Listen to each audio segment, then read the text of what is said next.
Factor meals not delivering. What to do if your box didn't arrive. Step 1. Go to factor75.com or open the Factor app.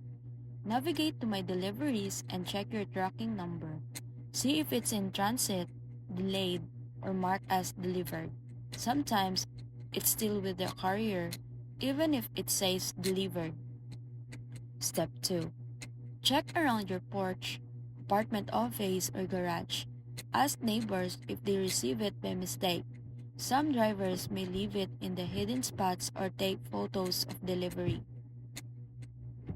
Step 3. Go to the help center or use live chat on the Factor app. You can also email them at help@factor75.com.